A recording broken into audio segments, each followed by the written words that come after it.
श्रीमद् भगवद गीता ज्ञान यज्ञ प्रवचन क्रमांक 173 अध्याय 4 ज्ञान कर्म संन्यास योग और श्लोक क्रमांक 12।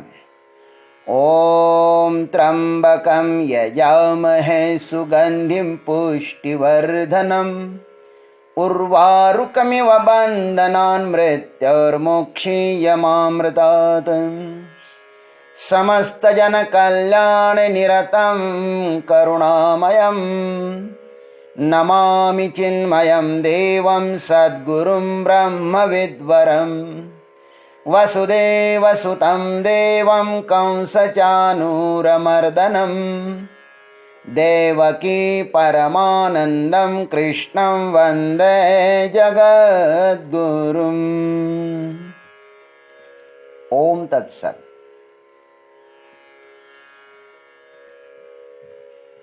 अर्जुन भगवान को मानो कह रहे हैं कि हे प्रभु, आप तो समदृष्टिवान हैं और सर्व फलदाता भी हैं, तो फिर सब मनुष्य मुमुक्षु होकर केवल आपको ही शरण क्यों नहीं आते? आप इस पर कुछ कहने की कृपा करें। भगवान कहते हैं, कांक्षन्तः कर्मणां सिद्धिं यजन्त इह देवताः क्षिप्रं हि मानुषे लोके सिद्धिर्भवति कर्मजा। हे अर्जुन, यह कर्मणां सिद्धिं कांक्षन्तः देवताः यजन्ते। जो लोग मुझको नहीं चाहते हैं वे लोग इस मनुष्य लोक में कर्मों के सिद्धि माने फल को चाहते हुए देवताओं की माने इंद्र, अग्नि, चंद्र, सूर्य इत्यादि देवताओं की पूजा किया करते हैं। हे मानुषे लोके कर्मजाम सिद्धि क्षिप्रम भवति, क्योंकि इस मनुष्य लोक में कर्मजनित सिद्धि माने फल शीघ्र ही मिल जाता है। आइए इस पर सद्गुरु कृपा से अपने आनंद के लिए ये भावार्थ मंजरी भगवान के श्री चरणों पर समर्पित करें। यह कर्मणाम सिद्धिम कांक्षन्तः देवताः यजन्ते।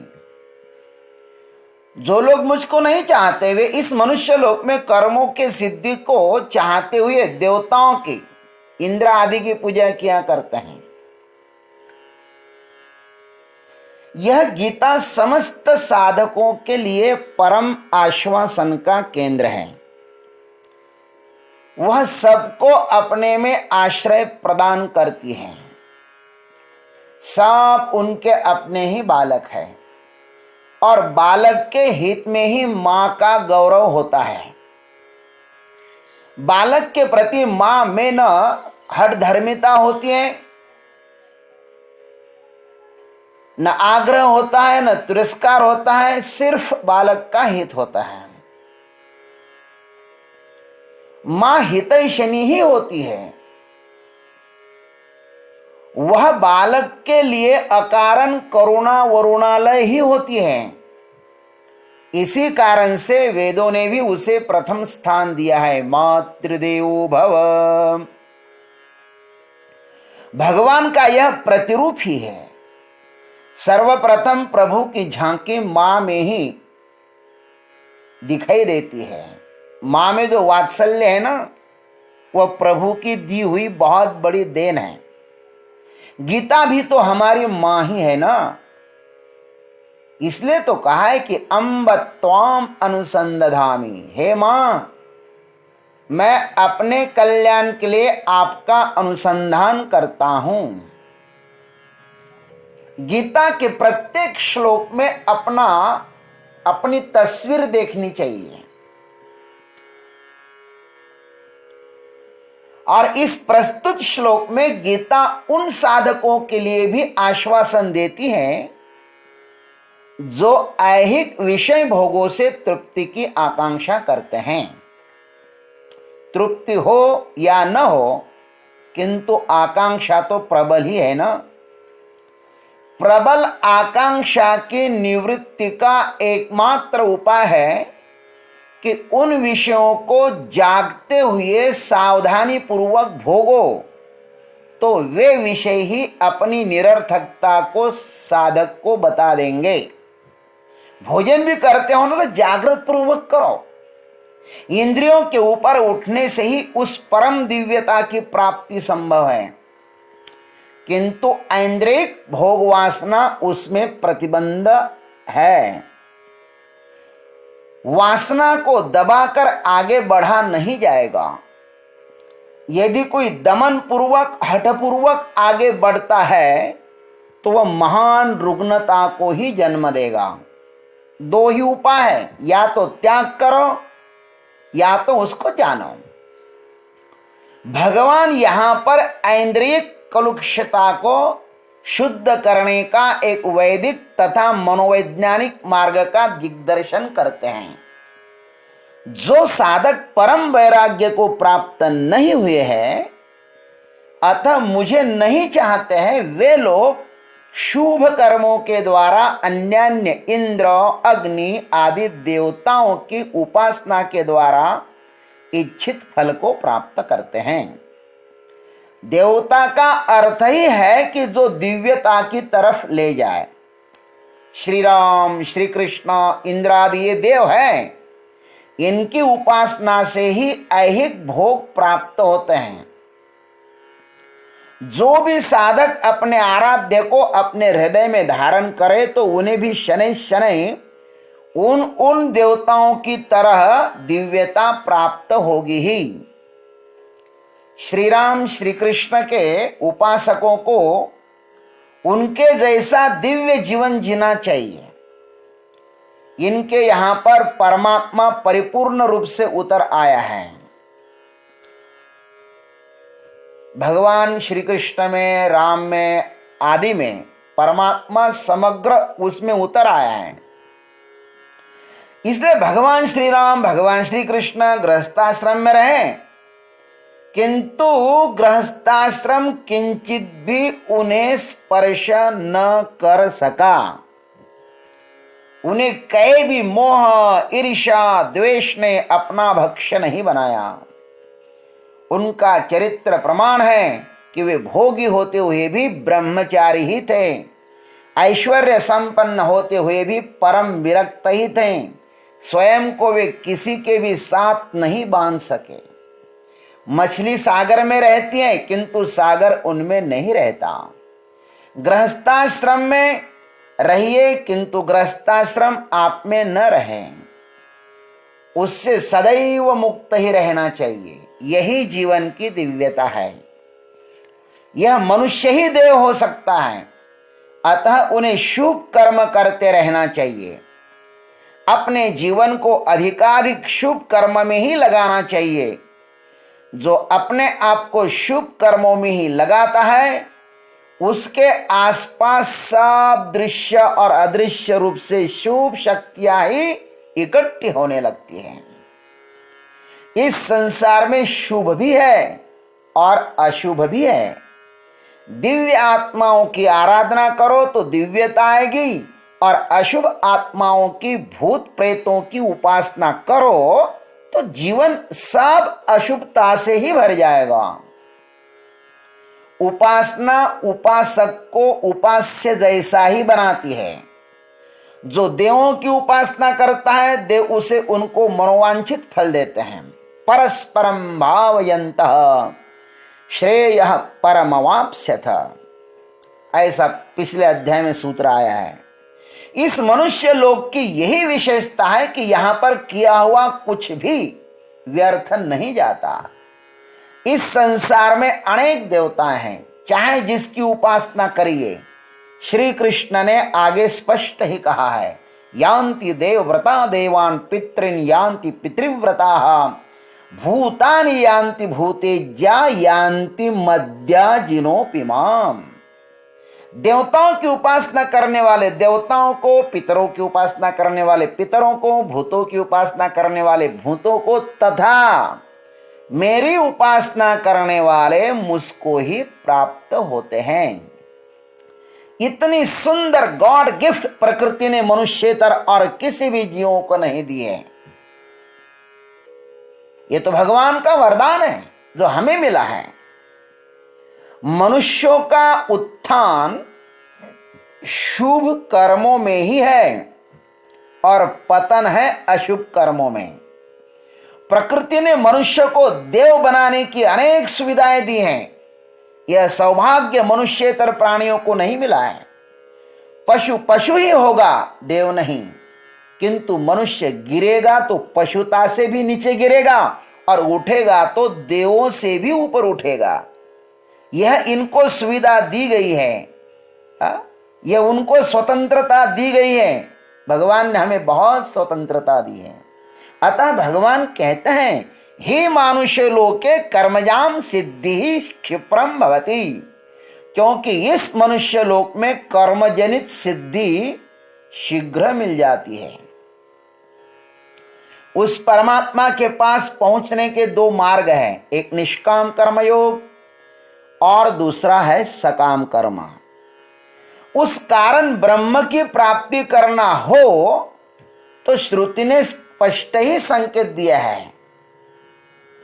ध्यान रखना, कारण ब्रह्म की यदि उपासना करना हो तो श्रुति क्या कहती है? न कर्मणा न प्रजया धनेन त्यागेन एकेन अमृतत्वम आनशो। कर्मों की आसक्ति का शुद्ध सन्यासी उनके प्राप्ति का हेतु है। वहां पर कर्म बंधन है, किंतु जिन्हें कार्य ब्रह्म के प्राप्ति की इच्छा है उन्हें कर्म करना ही चाहिए। यह मनुष्य कर्मलोक है, अतः यहां कर्म का फल मिलता ही है। प्रत्यक्ष भी फल मिलता है और अप्रत्यक्ष भी मिलता है। यदि हम शुभ कर्मों के द्वारा समाज सेवा का व्रत ले तो समाज भी संतुष्ट होगा और उसी समाज के द्वारा हम अपनी इच्छा भी पूर्ण करने में सफल हो जाते हैं।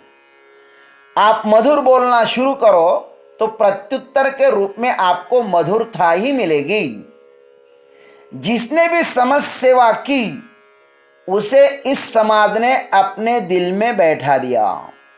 उसने चाहे किसी भी क्षेत्र में सेवा की हो, समाज का अग्रगण्य बनकर उसने समाज को स्वतंत्रता दी हो ब्रिटिश शासन से, या धार्मिक नेता होकर उन्होंने अशांत समाज को शांति का मार्ग बताया हो, या समाज का मनोरंजन किया हो, चाहे क्षेत्र जो भी हो, जो भी सेवा करो मेवा तो उसे मिलेगा ही। ज्ञानेश्वर महाराज ने इस सिद्धांत की परिपुष्टि की है 3 दृष्टांत देकर। जैसे क्षेत्रिजे पेरिजे ते वाचोनी आना न निपजे। जैसे खेत में जो बोते हैं वही जमीन से प्रकट हो जाता है, अन्य नहीं। अथवा का पाइजे तेची देखिजे दर्पण आधारे। दर्पण में वही दिखाई देता है जो हम उसमें देखना चाहते हैं। अथवा नातरी कड़िया तड़वटी जैसा आपुलाची बोलू किरीटी पड़ी साधु होनी उठी निमित्त योगे। हे किरीटधारी, या जैसे किसी पहाड़ के समीप खड़े हो अथवा किसी नदी के किनारे खड़े हो और हम जोर से शब्दोच्चारण करें तो वही शब्द किसी एक निमित्त से प्रतिध्वनि के रूप में हमें सुनाई देता है। ठीक वैसे ही जो कुछ कर्म करते हैं वह हमें प्रतिफल के रूप में वापस मिल ही जाता है। शुभ कर्म करें तो उसका फल कई गुना शुभ परिस्थितियों के रूप में हमें वापस मिलता है। अतः परमात्मा के द्वारा प्रदत्त कर्म शक्ति का हम सर्वोत्तम उपयोग कर उसे आत्म कल्याण तथा जन कल्याण के लिए खर्च करें। भगवान ने हमको बहुत शक्ति दी है, उस शक्ति का हम दुरुपयोग न करें। इस मूल्यवान कर्म शक्ति को हम सिर्फ विषय भोग इंद्रियों की क्षणिक तृप्ति में ही खर्च करें तो हमारे में और पशु पक्षियों में क्या भेद होगा भाई। जिस शक्ति से हम अमृत मिलने की संभावना है, जिस शक्ति से हमें अमृत मिलने की संभावना है, उससे हम कंकड़ पत्थर खरीदे, इससे और दुर्भाग्य इस मनुष्य का अन्य कौन सा होगा। कर्म के द्वारा मिला हुआ फल क्षुद्र ही होगा। जो भी अपने पुरुषार्थ से मिलेगा वह तो क्षुद्र ही होगा और वह हमसे छोटा ही होगा। जो भी प्राप्य है वह अल्प है और जो अल्प है वह मर्त्य है। यद अल्पम तद मर्त्यम। अतः हमारे पुरुषार्थ से हमें जो कुछ मिलता है उसे प्रभु चरणों पर समर्पित कर उसका सेवन करें। मनुष्य ही यह समर्पण कर सकता है। पशुओं को यह भी स्वतंत्रता नहीं दी परमात्मा ने। जिसे कर्म करने का बोध है ना, वही समर्पण भी करेगा। पशु सिर्फ भोगता है, कर्तृत्व का बोध उसे नहीं है। भागवत के गजेंद्र और रामायण के काकभुशुंडी आदि देखो, ये भी तो समर्पण करते हैं। ये समर्पण करते हुए दिखाई भी दे तो यह सिर्फ अपवाद होगा। और वे मात्र पशु नहीं थे, उनका आकार मात्र पशु का था। मनुष्य को ही कर्म जनित सिद्धि मिलती है, क्योंकि कर्म करने का अधिकार शास्त्र ने केवल मनुष्य को ही दिया है। इन कर्मों को सुव्यवस्थित ढंग से कैसे किया जाए, इसका भगवान स्वयं वर्णन करते हैं। सब मनुष्य सर्व प्रकार के कर्म करने में समर्थ। देखो, सब मनुष्य सब प्रकार के कर्म करने में असमर्थ है, वह सभी कर्म नहीं कर सकता। इस नियम को यथार्थ जानकर भगवान मनोहर माने बड़े ही मनोवैज्ञानिक ढंग से मनुष्य मात्र का 4 प्रकार का विभाजन कर उनके गुण तथा कर्म का भी सुव्यवस्थित रीति से विभाजन करते हैं। उसको आप बड़े प्यार से सुनिए, बड़ा आनंद है। गीता तो हमारे सब मूल्यवान वस्तुओं पर बल देकर के कहती हैं। एक मनुष्य सब कर्म नहीं कर सकता है, तो मनुष्यों में भी विभाजन किया हुआ है, उसको चतुर्वर्ण कहते हैं। उस चतुर्वर्ण की बात हम लोग अग्रिम प्रवचन में करेंगे। आज इतना ही। जय गुरुदेव, जय जगदीश्वर, जय जय महाकाल।